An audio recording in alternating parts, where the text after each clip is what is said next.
Golden education classes में आपका हार्दिक स्वागत। आज हम आपके लिए लाए हैं दक्षिण अमेरिका की भौतिक स्वरूप।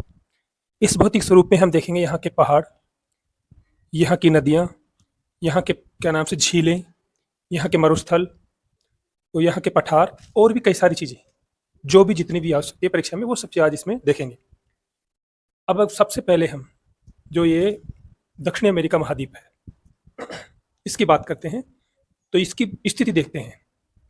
देखो, इसके एक और तो उत्तर में कैरिबियन सागर है, इसके उत्तर पूर्व में अटलांटिक महासागर है, इसके दक्षिण में अंटार्कटिक महासागर है और पश्चिम में प्रशांत महासागर है। अगर इस दक्षिणी अमेरिका महाद्वीप की स्थान देखें हम क्षेत्रफल में, तो ये चौथा स्थान पे आता है, जनसंख्या में 5वें स्थान पे आता है। अब हम इसकी भौतिक स्थिति को देखेंगे। इससे पहले हम देख लेते हैं कि यहाँ पे कौन कौन से देश हैं। देखो, इसमें एक देश है फ्रेंच गुयाना, दूसरा है सूरीनाम, तीसरा है गुयाना, फिर है वेनेजुएला, फिर है कोलंबिया, कोलंबिया के पास में है इक्वेडोर, इक्वेडोर के पास में Peru, Brazil, Bolivia, Paraguay, Chile, Uruguay और अर्जेंटीना। ऐसे कुल मिलाकर यहाँ पर 13 देश हैं। इन 13 देशों में से देखिए लैंडलॉक देश 2 है।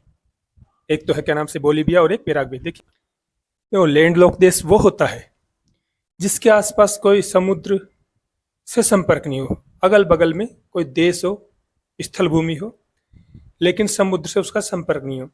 तो यहाँ पे हम बोलीविया देखें या पैराग्वे देखें, तो इनके अगल बगल में कोई भी समुद्री सीमा नहीं है। तो ये दोनों कंट्री क्या हो गए? Landlocked country. इस महाद्वीप के उत्तर की बात करें तो इसके उत्तर में पनामा देश है और पनामा नहर। इसके दक्षिण में देखें तो दक्षिण में है केप हॉर्न द्वीप, जो कि चिली में पड़ता है। तो ये हमने इसकी उत्तर दक्षिण स्थिति देख ली। अब यहाँ पे हम देखते हैं ब्राजील। ब्राजील देखिए, इसका एक ऐसा देश है जिसकी सीमा ज्यादातर देशों से लगी हुई है, लेकिन कुछ एक दो देश ऐसे जिससे ब्राजील की सीमा नहीं लगी हुई है। उनमें से देखिए, एक तो ये इक्वेडोर, देखो बिल्कुल अलग है, बीच में कोई देश और इन दोनों के बीच में देखो, एक तो पेरू और बोलीविया है, कोलंबिया है। इक्वेडोर की ब्राजील की सीमा नहीं लगी हुई। इस तरह देखो, एक चिली है, चिली की भी ब्राजील से सीमा नहीं लगी हुई है। अब ये यहाँ पर हम रेखा की बात करें तो यहाँ पर 2 रेखाएं निकलती है, एक भूमध्य रेखा और एक मकर रेखा। जो ये भूमध्य रेखा निकलती है, ये देखो, इसके इक्वेडोर, इक्वेडोर के बाद में कोलंबिया, कोलंबिया के बाद में ब्राजील से होकर निकल जाती है। इसी प्रकार से इसकी जो मकर रेखा है, चिली, चिली के बाद आता है अर्जेंटीना, फिर पैराग्वे, पैराग्वे के बाद ब्राजील से होकर ये रेखाएं निकल जाती है। अब हम देखते हैं इसके एक ये जो ब्राजील देश है, ब्राजील की हम बात करें तो देखिए, ये वैसे देखी जाए ना तो अमेरिका महाद्वीप का तो सबसे बड़ा देश है। दूसरी बात, ये जो क्या नाम से पूरे विश्व में भी 5वां बड़ा देश है। अगर देश विश्व में ऐसे देखे कि सबसे बड़े देश कौन से हैं, तो ये 5वें नंबर का देश है क्षेत्रफल में। अब हम दक्षिणी अमेरिका के भौतिक विभाजन की बात करते हैं। तो इसके भौतिक विभाजन में हम यहाँ पे इसके 4 प्रदेशों में बांटते हैं इसको।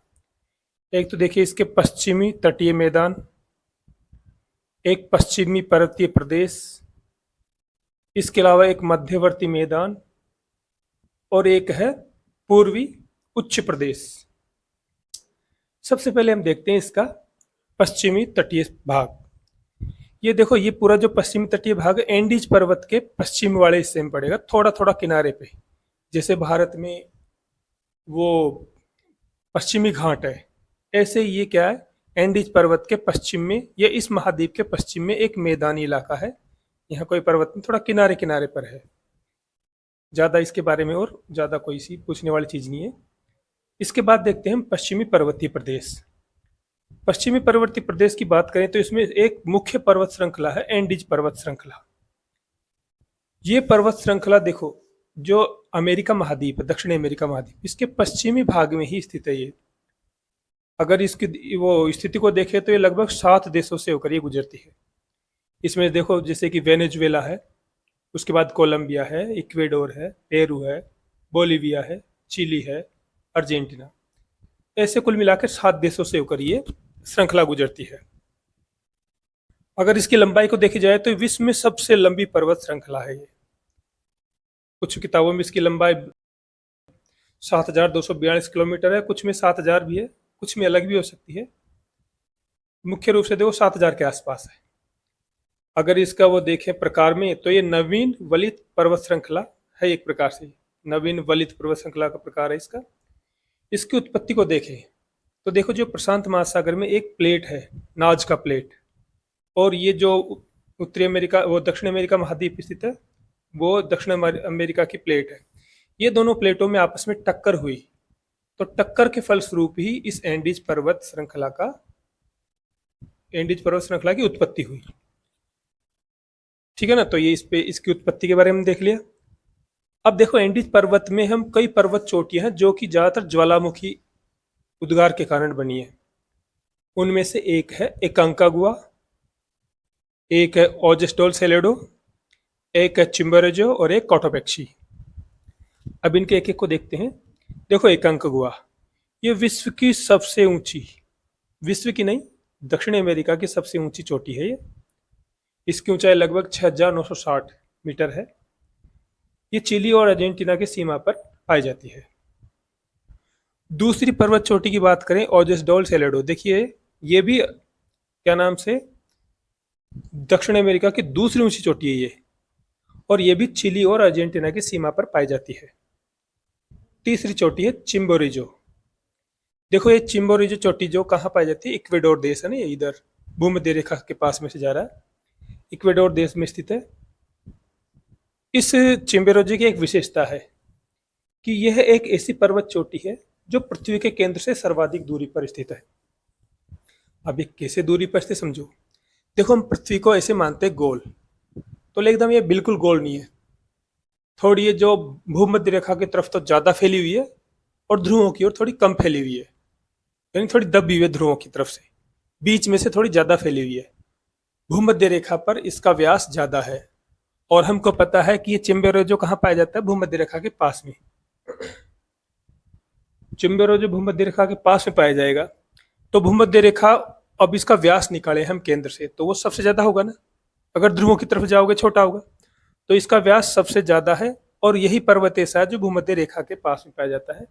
इसलिए हम कह देते हैं कि पृथ्वी के केंद्र से सर्वाधिक दूरी पर स्थित पर्वत कौन सा है, चिम्बोरेजो। चौथी चोटी है कोटोपेक्शी। देखो, ये भी इक्वेडोर में पाई जाती है। इसकी ऊंचाई की बात करें तो ये विश्व का सबसे ऊंचाई पर स्थित सक्रिय ज्वालामुखी पर्वत है। देखो, और भी ऊंची चोटियां, लेकिन सक्रिय ज्वालामुखी के रूप में देखी जाए ना, तो ये सबसे ऊंची चोटी है, और ये भी विषुवत रेखा के पास में ही पाई जाती है। इसकी स्थिति विषुवत रेखा के पास में ही है। अब हम बात करते हैं मध्यवर्ती मैदानी भाग की। देखो, एंडीज पर्वत के पूर्वी वाले हिस्से में जो मध्यवर्ती मैदानी भाग है, ये मैदानी भाग कई घास के मैदानों से, जंगलों से, नदियों के बेसिनों से मिलकर बना है। इसमें कई प्रकार के घास के मैदान पाए जाते हैं। देखो, जिनमें देखते हैं, सबसे पहले है लानोस। ये लानोस आपको देखिए, ये दिख रहा है आपके वेनेजुएला। वेनेजुएला में नदी जा रही है, कौन सी, ओरोनिको। तो इस नदी बेसिन में ही ये लानोस घास का मैदान पाया जाता है, और ये एक प्रकार से शीतोष्ण कटिबंधीय घास का मैदान है। देखो, जो भूमध्य रेखा के थोड़ा ऊपर है ना, वो ज्यादातर क्या होते हैं, शीतोष्ण, और जो भूमध्य रेखा के आसपास के हैं, भूमध्य रेखा और मकर रेखा के बीच में जो कटिबंध है, वो क्या होते हैं, उष्ण कटिबंध। तो आपको ये क्या था,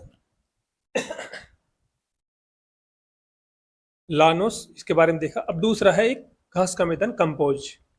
देखो, ये कंपोज घास का मैदान ब्राजील में है, ठीक है, और ये किस किस प्रकार का मैदान है, ये उष्ण कटिबंधीय है। तीसरा है घास का मैदान सेल्वास, ये भी होने को तो ब्राजील में ही, और ये खासतौर पे अमेजन नदी का जो बेसिन है, उसमें विषुवत रेखीय वन यहाँ पाए जाते हैं। ठीक है ना, ये अमेजन कहाँ, ये कहाँ पर है, अमेजन नदी के बेसिन में है, और यहाँ विषुवत रेखीय वन पाए जाते हैं। और ये ब्राज़ील में ही है, और ये भी एक प्रकार का उष्णकटिबंधीय वन है। चौथा है पंपास। जो पंपास ये मध्य जो अर्जेंटीना के बीच में पाए जाते हैं लगभग, ये घास के मैदान।